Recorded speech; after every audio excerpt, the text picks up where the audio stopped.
आज मैं आप सभी के लिए कढ़ाई पनीर की एक सिंपल सी रेसिपी लेके आई हूँ जो बहुत ही झटपट बन जाएगी। हर हर महादेव मेरी यूट्यूब फैमिली, कैसे हैं आप सभी? मैं आशा करती हूँ आप सभी बहुत ही अच्छे होंगे। तो दोस्तों चलिए हम रेसिपी स्टार्ट कर ले रहे हैं। यहाँ पर हमने 4 से 5 प्याज लिया है। प्याज हमने मीडियम साइज लिया है। इसे हमने छील के अच्छे से धो लिया था। अब हम इसे 4 भाग में कट कर ले रहे हैं। सारे प्याज को हमें 4 भाग में कट कर लेना है और उसका पार्ट जो है प्याज का, वो सारा पार्ट हम निकाल लेंगे। प्याज के ऊपर का पार्ट हमें निकाल लेना है और अंदर का पार्ट हमें साइड कर देना है। तो सारे प्याज को हमें ऐसे ही निकाल लेना है। इधर हम शिमला मिर्च काट कर ले रहे हैं। शिमला मिर्च को भी हमें 4 भागों में कट कर लेना है और बीच का जो पार्ट होता है, बीज वाले पार्ट हमें निकाल देने, बीच के पार्ट में नहीं चाहिए। तो देखिए सारा शिमला मिर्च को हमने कट कर लिया। इसका भी हम बड़ा बड़ा टुकड़ा में हम कट कर लेंगे क्योंकि कढ़ाई पनीर में बड़े टुकड़े ही हमें चाहिए। तो सारे शिमला मिर्च को हम इसी तरह से कट कर लेंगे। जैसे हमने सारे को कट कर लिया, उसे भी हमने साइड कर दिया। अब हम इधर एक टमाटर ले रहे हैं। टमाटर को भी हमें मोटे मोटे टुकड़े में ही कट कर लेना है। तो टमाटर को हम 4 भाग में कट कर ले रहे हैं। तो देखिए सारे टमाटर को हमें इसी तरह से कट कर लेना है और जो बीच का जो बीज होता है, गूदा होता है, वो टमाटर को उसे हमें निकाल देना है, उसे हमें नहीं रखना है। तो आप देख सकते हैं सारी चीजों को हमने बड़े टुकड़े में कर लिया है। इधर हमने 2 तरह का पनीर लिया है। दोनों पनीर हमारा घर का बना हुआ है। एक पनीर में हमने कुछ मसाले डाल के पनीर बनाया है और एक ही सिंपल बनाया है। इधर हमने कुछ मसाले ले लिए हैं। अब हम एक तवा चढ़ा ले रहे हैं और इसी में हम सारे मसाले को भून लेंगे। यहाँ पर हमने धनिया लिया है, साबुत गुलकी लिया है, लौंग लिया है 5-6 और 3 से 4 हमने लाल मिर्च लिया है। इसे हमने अच्छे से भून लिया है। अब इसे हम खलबट्टे में कूट लेंगे। मिक्सर में हमें इसे नहीं चलाना है, खलबट्टे में ही हमें कूटना है क्योंकि खलबट्टे का स्वाद बहुत अच्छा आता है, इसलिए हमें खलबट्टे में ही कूट लेना है। तो देखिए हमारा मसाला कूटा गया है। इसे हम साइड कर ले रहे हैं। इधर हम चॉपर ले रहे हैं। जो हमारे प्याज का जो अंदर का पार्ट था, वो प्याज को हम इसमें चॉप कर लेंगे, बारीक चॉप हमें कर लेना है। अब चाहे तो इसे मिक्सर में भी पल्स मोड में चला सकते हैं, लेकिन ज्यादा हमें बारीक नहीं करना, इसका पेस्ट में नहीं बनाना है, हमें इसे दरदरा ही रखना है।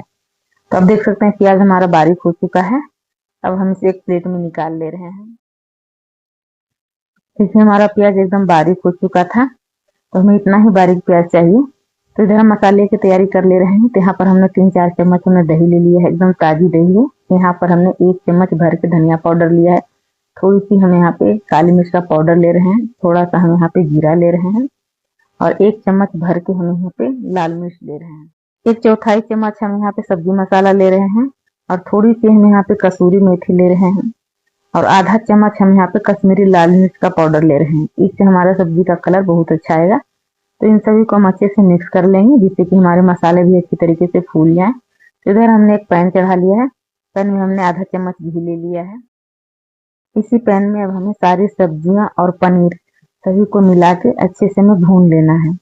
हमें बहुत ज्यादा नहीं भूनना है या बहुत ज्यादा हमें इसमें लाल नहीं करना है, बस में हल्का सा, यानी कि 1 से 2 मिनट हमें इसे भून लेना है फ्लेम को हाई करके। ज्यादा हमें सब्जियों को नहीं पकाना है। तो आप देख सकते हैं हम हल्के हाथों से हम इसे चला रहे हैं क्योंकि हमारा पनीर एकदम सॉफ्ट है और ये घर का बना हुआ पनीर है। तो आप लोग को दोस्तों हमारा रेसिपी कैसा लग रहा है? जरा भी मेरा रेसिपी पसंद आए तो प्लीज लाइक सब्सक्राइब करना ना भूलें, जितना हो सके शेयर जरूर करें। तो यहाँ पर हमने अदरक लहसुन को भी खलबट्टे में ही कूट लिया है।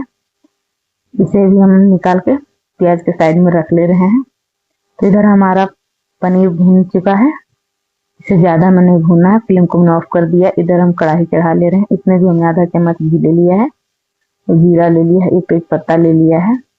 इन सभी को हमें घुमाते हुए तेल फैला लेना है जिससे कि पूरी कढ़ाई में तेल हमारा फैल जाए। तो इधर हम प्याज और अदरक लहसुन का पेस्ट डाल के हमें इसे अच्छे से भून लेना है।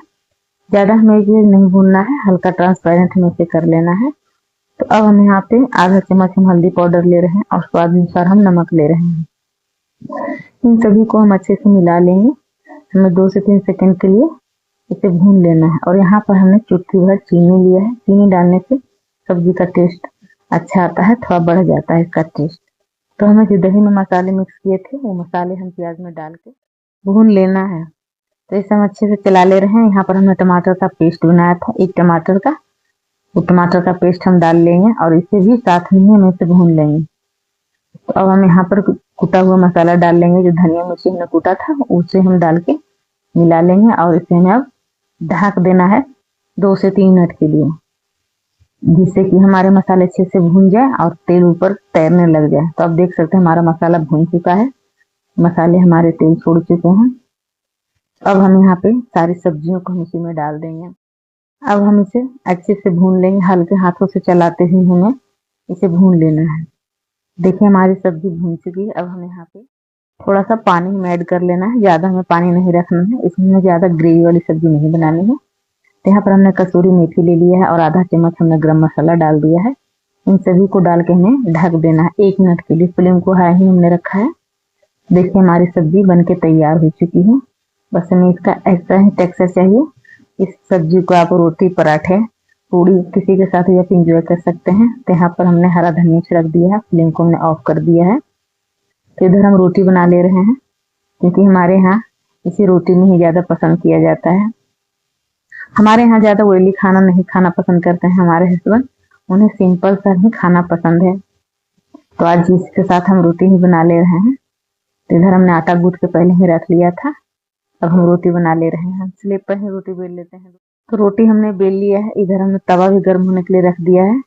तो देखिए हमारी रोटी एक साइड हो चुकी है, इसे हम पलट दिए हैं। अब दूसरा साइड भी हमारा रोटी हो चुका था, अब हम इसे फुला ले रहे हैं। तो हमारी फुली फुली रोटियां बनके तैयार है, सिंपल सी रोटी। सारी रोटियों को हमें इसी तरह से सेक लेना है। कुछ लोग बोलते हैं कि गैस के फ्लेम पे रोटियां नहीं सेकनी चाहिए, सही बोलते हैं। कभी कभी हम तवा पे ही सेक लेते हैं, कभी कभी हम फ्लेम पे ही सेक लेते हैं। तो देखिए दूसरी रोटी भी हमारी बनके तैयार है। दूसरी रोटी की भी हम फ्लेम पे ही हम फुला ले रहे हैं। तो सारी रोटी हमारी बनके तैयार हो गई है। तो चलिए खाना सर्व कर ले रहे हैं। मेरे बेटे को पनीर की कोई सी भी रेसिपी बना दो, वो एकदम झटपट खा लेता है और वो बहुत ही ज्यादा प्रेम से खाता है, उसे पनीर इतना ज्यादा पसंद है। तो यहाँ पर हमने कढ़ाई पनीर निकाल लिया है और इधर हमने सादी रोटी में घी लगा लिया है। ऊपर से हमने हरा धनिया छिड़क दिया है और एक मिर्ची को हमने काट के डाल लिया। हमारा खाना तैयार हो गया है।